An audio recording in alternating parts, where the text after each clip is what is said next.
गुलामगिरीतून देशाला काढण्यामध्ये मराठ्यांचा सिंहाचा वाटा आहे हे त्या बागेश्वर धाम महाराजांनी सांगितलं। उपोषण 8 दिवस चाललं, जाळपोळ सुरू झाली, दगडफेक सुरू झाली। 8व्या दिवशी शिष्टमंडळ आलं। आता मुख्यमंत्री तर येऊ शकत नव्हते, कारण ते तर शब्द दिलेला पाळत नाही। पुन्हा 4-5 लोक आली बुवा, काय कळत नाही बुवा मला, पण तुम्ही मराठ्यांना आरक्षण सोडण्याकरता आला, तिथं तुम्ही डोळा मारता। डोळा कुठं मारतात?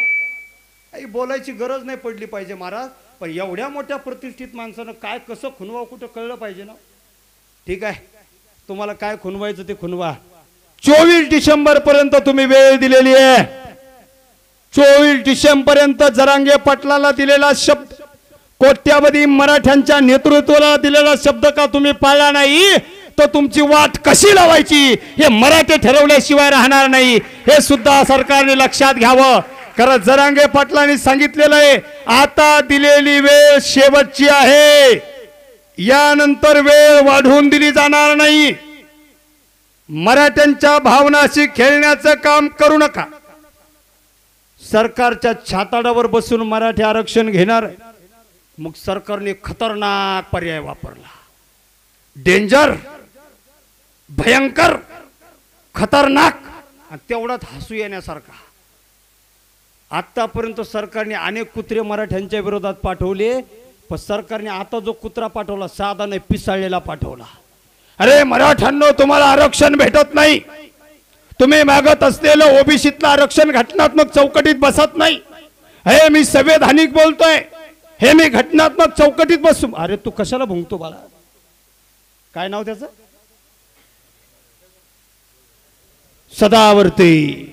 सदा बकत असतो महाराज, नुसतं मराठ्यांना विरोध करण्याचं काम मारा। बरं, बोलण्याची काही भाषा असते हो। आता मी व्याख्यान करतो, इथं भाषा वेगळी असावी। जर माझं कीर्तन असेल तर कीर्तनातली भाषा वेगळी असावी। मी फोनवर बोलताना वेगळ्या भाषेत बोलावं, तुमच्याशी खाली बसून गप्पा मारताना वेगळ्या भाषेत बोलावं। लय, बद्धता, रस्व, दीर्घ, काही व्याकरण शिकलं का नाही ते हलकट काय माहिती, व्याकरण शिकलं का नाही? असं कसं वकील झालं ते? कुणी वकील केला त्याला उरफाट्या बाहुलीच्याला? काहीच नाही महाराज।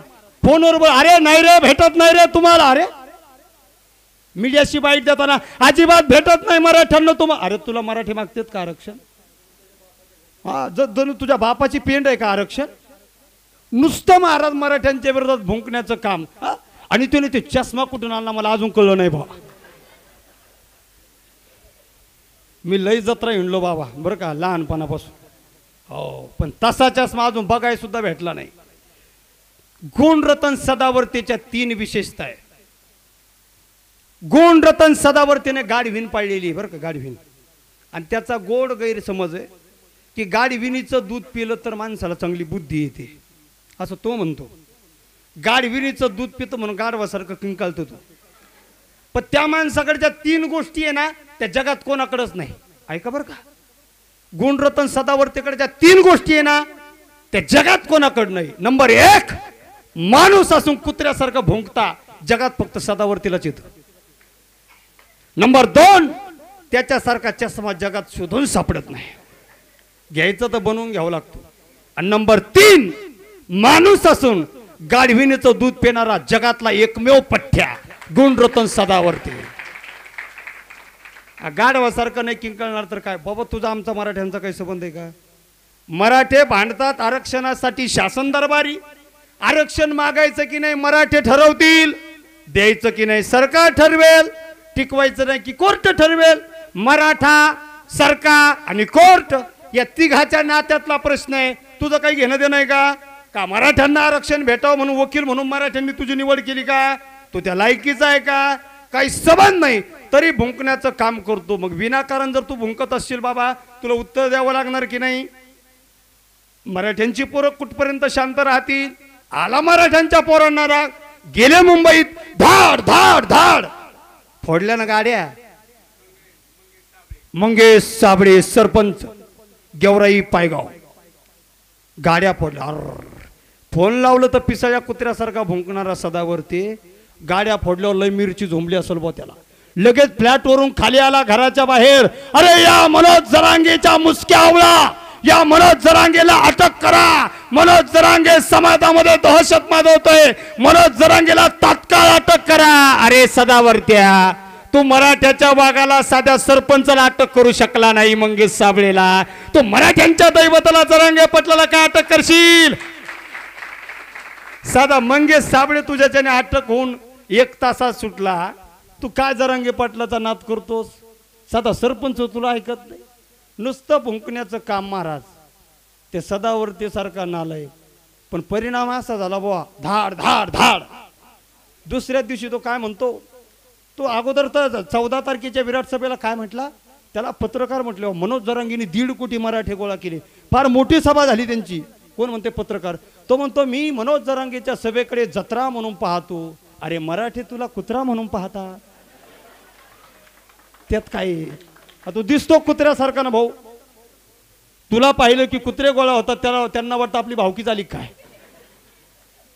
काय माझा एक मित्र आहे महाराज, माझा एक मित्र आहे, चांगला मित्र आहे माझा. त्याचं आडनाव सदावर्ते, माझ्या मित्राचं. तो म्हणे महाराज एकतर मला आत्महत्या करावं वाटते. मी म्हटलं का रे बाबा? सदावर्ते म्हणून म्हटलं कारण. तो म्हणजे एकतर आत्महत्या करावं वाटते, नाहीतर आडनाव तरी बदलून टाकावं लागतं. या सदावर्तेने आमच्या सगळ्या परिवाराला बदनाम केलं म्हणे. अशा प्रवृत्ती महाराष्ट्रामध्ये. बरं मला शासनाचं कौतुक वाटतं बरं का, नवल वाटतं. समाजाच्या विरोधात भडकाऊ बोलणारा हा सदावर्ते, याच्यावर गुन्हा दाखल होत नाही. राष्ट्रपिता महात्मा गांधीचा मारेकरी नथुराम गोडसेचं समर्थन करणारा हा सदावर्ते, याच्यावर गुन्हा दाखल होत नाही. आणि मराठ्यांच्या पोरावर गुन्हा दाखल, टायर जाळलं म्हणून गंभीर गुन्हा. आणि जे बंगले पेटवले ना तुमच्या जिल्ह्यात मतदारसंघाच्या आमदाराचे, पुढं काय आलं कळलं असं ना तुम्हाला. यांनीच यांचे कट रचले आणि मराठ्यांच्या पोरावर खोटे आरोप करतात. सरकार दूध का दूध आणि पाणी का पाणी होत असतं. मराठ्यांची पोरं पाठीमागून वार करणारे नाहीत आणि पाठीमागून वार करणं मराठ्यांच्या रक्तात नाही. हे सुद्धा सरकारनं लक्षात घेतलं पाहिजे. समोरून वार करू मराठे करायचे झाले तर हे यांचेच घर पेटवतात, यांच्यातले मतभेद, यांच्यातलं राजकारण. पुन्हा ओबीसीचे नेते म्हणतात तिली होते माळी होते म्हणून घर आणि हॉटेल पेटवली. प्रकाश सोळंकी माळी आहे का तिली आहे? ते मराठा आहेत ना. जाती जातीमध्ये भांडणं लावण्याचं काम कोणी करू नका. शिवछत्रपतीच्या महाराष्ट्राला बदनाम करण्याचं काम आहे. जर शिवछत्रपतीच्या महाराष्ट्रात जाती जातीत भांडणं लावून कुणी महाराष्ट्राला बदनाम आणि कलंकित करण्याचं काम करत असेल तर शिवछत्रपतीच्या महाराष्ट्रात त्या माफ केलं जाणार नाही. हे मराठा बांधवाच्या वतीने या ठिकाणी सांगतो. तो सदावर्ती शांत झाला बा आणि मग म्हणे गाड्या फोडल्यावर जागेवर आला. मग म्हणे मनोज जरांगेच्या सभेला मी जत्रा यासाठी म्हटलो होतो. मी गावाकडे जातो, महादेवाची जत्रा भरते आणि त्या जत्रेमध्ये महादेवाचं मंदिर आहे. जरांगेची सभेला यासाठी जत्रा म्हटलो की मनोज जरांगे देवच आहे ना, मराठ्यांचा देवच आहे ना. तू 2 दिवसापूर्वी अटक करा म्हणत होता पिस्तुल्या, आणि 2 दिवसानंतर देव म्हणतो नुसत्या गाड्या फोडला, तू एवढ्या जागेवर आला. बरं झालं मंगेशच्या तावडी तू सापडला नाही. लोटांगण नाक घासत यावं लागलं असतं जरांगे पाटलाकडं. पण म्हणतात ना जित्याची खोड मेल्याशिवाय कुत्र्याचं शेपूट नळीत घातलं तरी 2-4 दिवस नीट राहिला बापट्या. पुन्हा म्हणे मराठा आंदोलनाच्या विरोधात मी हायकोर्टात जाणार. जाय रे बाबा जाय, तुझ्या कुठं नादी लागतील मराठी. नुसतं मराठ्यांना टार्गेट करण्याचं काम. मला सदावर्तीला अजिबात बोलायचं नाही. सरकार 24 डिसेंबर पर्यंत तुम्ही वेळ मागितली, 24 डिसेंबर पर्यंत आम्ही वेळ द्या. आता तुम्ही खोटं बोलायला लागले, 2 जानेवारी दिली. तुम्ही खोटेच माणसं आहेत. 24 डिसेंबर पर्यंत जरांगे पाटलांनी तुम्हाला वेळ दिलेली आहे आणि जरांगे पाटलांनी महाराष्ट्रातील कोट्यावधी मराठा बांधवांना आवाहन केलं की 24 डिसेंबर पर्यंत सगळ्या मराठा बंधू भगिनींनी शांतता राखायची आहे.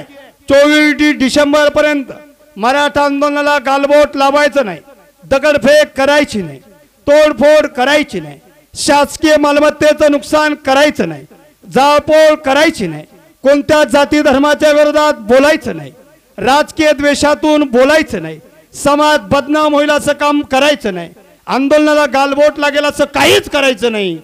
एका जरांगे पाटलाच्या शब्दावरती महाराष्ट्रातील कोट्यावधी मराठे 24 डिसेंबर पर्यंत शांत राहतील, पण सरकारनं सोडलेल्या पिसाळ्या कुत्र्याला सुद्धा सरकारने शांत करावं, नाहीतर पिसाळ्या कुत्र्याला ठेचून मारल्याशिवाय मराठी मागे राहणार नाही, हे सुद्धा सरकारने लक्षात घ्यायला पाहिजे. म्हणून मराठा बांधवांना या निमित्तानं एवढीच विनंती करेल, मराठा समाज हा लढवय्या समाज, मराठा समाज हा लढणारा समाज, मराठा समाज हा कुणबी समाज आहे आणि मराठा समाज क्षत्रिय आणि रक्षण करणारा समाज आहे. मराठ्यांनो, शिवरायांच्या काळात आपण हातात तलवार घेतली, आता आपल्याला तलवार घ्यायची नाही, तर तलवारीच्या पात्यावर शिवरायांनी स्वराज्य निर्माण केलं. त्या स्वराज्याचं रक्षण जर आपल्याला करायचं असेल तर आपल्याला लढावं लागणार आहे, पण लढण्यासाठी प्रत्येकाला जिवंत राहावं लागणार आहे. पण मराठ्यांच्या कोणत्याच मुलानं, मराठ्यांच्या कोणत्याच मुलीनं आरक्षणासाठी करायची नाही, कारण मराठे हे लढणारे आहेत, मराठे हे मरणारे नाही. वेळ प्रसंगी आमच्यावर अन्याय करणाऱ्याला आम्ही मारू, पण मराठ्यांना करू नका, कारण हा मराठ्यांचा इतिहास नाही, कारण केल्यानं काहीच फायदा होत नाही. आतापर्यंत 60-65 मराठ्यांच्या लेकरांनी आरक्षणासाठी तरी सरकारला जाग आली नाही. आपला करून जर फायदाच काही होत नसेल तर सारखं टोकाचं पाऊल उचलू नका. सरकार आपल्याला आरक्षण देणार आहे, 100% देणार आहे, 101% देणार आहे.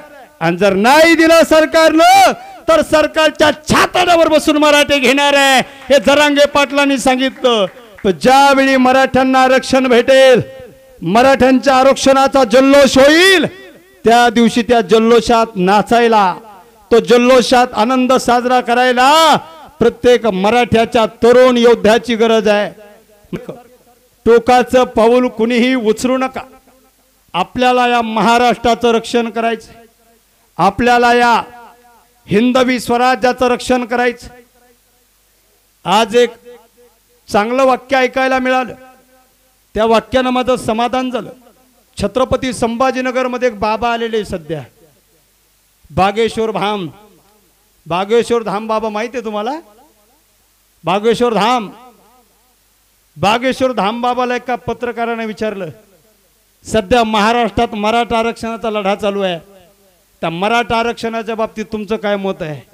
बाहेर राज्यातून आलेले बागेश्वर धाम बालाजी महाराज म्हणतात, मराठा समाजाला आरक्षण मिळालंच पाहिजे, कारण देश ज्यावेळी गुलामगिरीत होता, गुलामगिरीतून देशाला काढण्यामध्ये मराठ्यांचा सिंहाचा वाटा आहे, हे त्या बागेश्वर धाम महाराजांनी सांगितलं.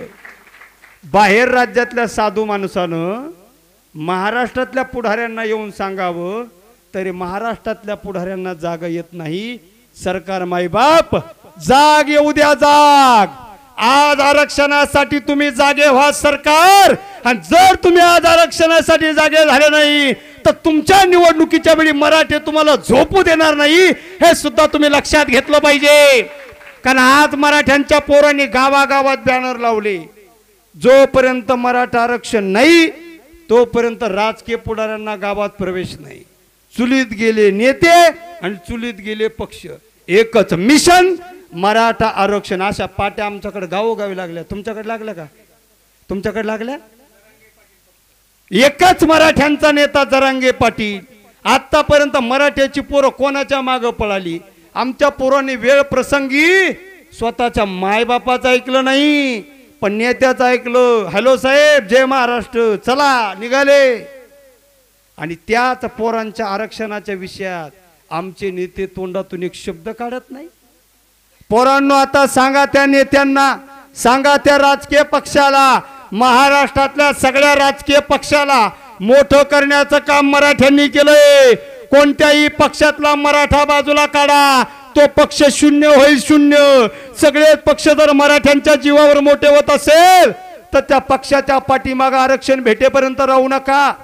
राजकारण बाजूला ठेवा, राजकीय जोडे बाजूला काढा. आणि आरक्षण भेटत नाही तोपर्यंत पुढाऱ्याला गावबंदी केली ना तुम्ही, तरी एखादा पुढारी आलाच तुमच्याकडं, त्याला गावबंदी करू नका. आलाच एखादा तर तो जर म्हटला पक्षाचा झेंडा हातात घे, झेंडा हातात घ्यायचा परवा पक्षाचा. माझं ऐका तुम्ही, गावात बंदी केली तरी एखादा झेंडा घेऊन आला तर हातात घ्यायचा.